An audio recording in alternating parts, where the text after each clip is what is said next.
বলতে চাই এটা অত্যন্ত বাড়াবাড়ি হবে এবং মায়ের কাছে মামুন বাড়ির গল্প বলার মতোই একটা গল্প তৈরি হবে। সুতরাং আমি বলতে চাই না কিভাবে আপনার এই অঞ্চলে বিএনপি তৈরি হয়েছে। প্রিয় ভাইরা, আপনারা যে যারা গাছটি লাগিয়েছেন আজকে 47 বছর ধরে যে গাছটি পরিচর্যা করছেন, হাঁটিয়ে একটু একটু করে বড় হচ্ছে, এখন ফল ধরার যে অবস্থা তৈরি হয়েছে, আপনারা ফল আশা করেন? আপনারা ফল ধরা আশা করেন?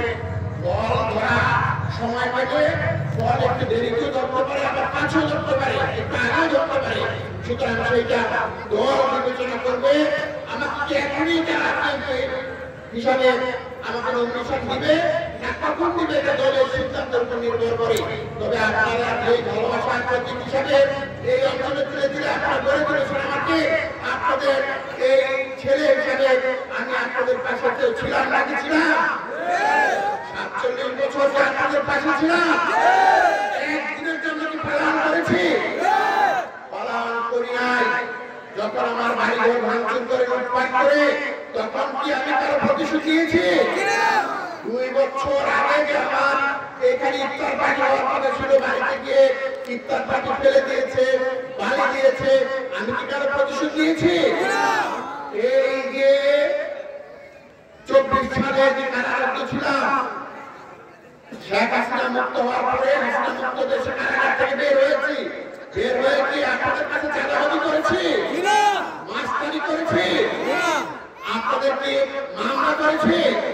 সুতরাং আপনারা সবচেয়ে বড় সাক্ষী যে আপনাদের ছেলে কি রকম ভাবে এখানে গড়ে উঠেছে। সুতরাং আমি হয়তো আপনাদের পাশে ছিলাম, এখনো আছি, ভবিষ্যতে থাকবো।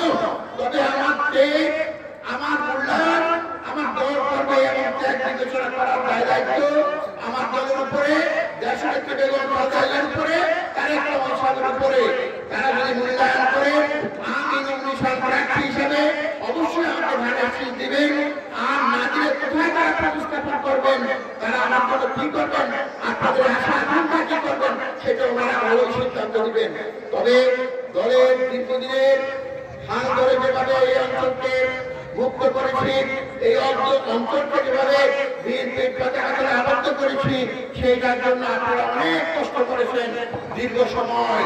এই এলাকা আওয়ামী লীগের এলাকা, আওয়ামী লীগ মুক্ত করতে গিয়ে যা যা করেছেন সেই ঋণ আমি আপনাদের শোধ করতে পারবো না এবং দলও শোধ করতে পারবে না।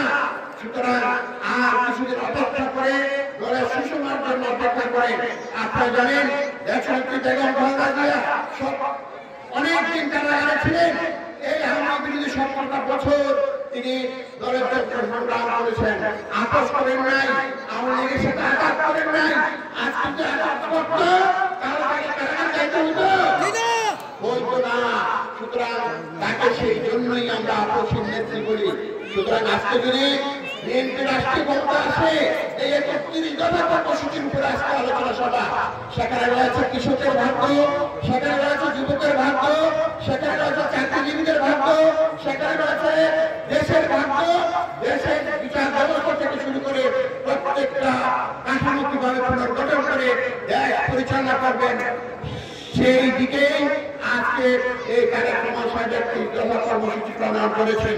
তার আলোকে আপনার আগামী দিনে রাষ্ট্র যে কাঠামো পুনর্গঠনে 31 দফা কর্মসূচি আলোকে দেশ পরিচালনা করবে দল যদি রাষ্ট্রীয় ক্ষমতায় যায়, আর আপনাদের ভাগ্য পরিবর্তন করবে, সেটাই 31 দফার মধ্যে উল্লেখ রয়েছে।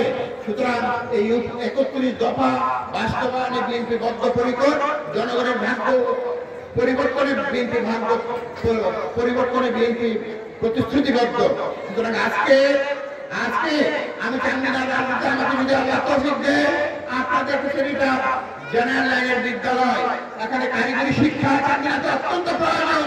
কেন প্রয়োজন জানেন? আপনার ছেলে যখন বিদেশে যায় কোনো কাজ শিখে না, সাধারণ লেখাপড়া করে যায়, সাধারণ লেখাপড়া বিদেশে কোনো মূল্যায়ন নাই, সেখানে হাতে কলমের মূল্যায়ন, সেখানে ইলেকট্রিশিয়ান হতে হবে, সেখানে প্লাম্বার হতে হবে, সেখানে আপনাকে রাজমিস্ত্রি হলে যোগানের চেয়ে রাজমিস্ত্রির মূল্য বেশি।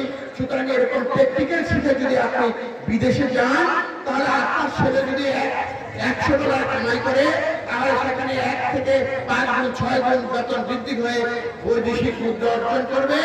আর সেই বৈদেশিক মুদ্রা আমাদের দেশে আসবে, আসলে আপনার ভাগ্য পরিবর্তন হবে, দেশের ভাগ্য পরিবর্তন হবে। সুতরাং সেই জন্য কারিগরি শিক্ষার কোনো বিকল্প নেই।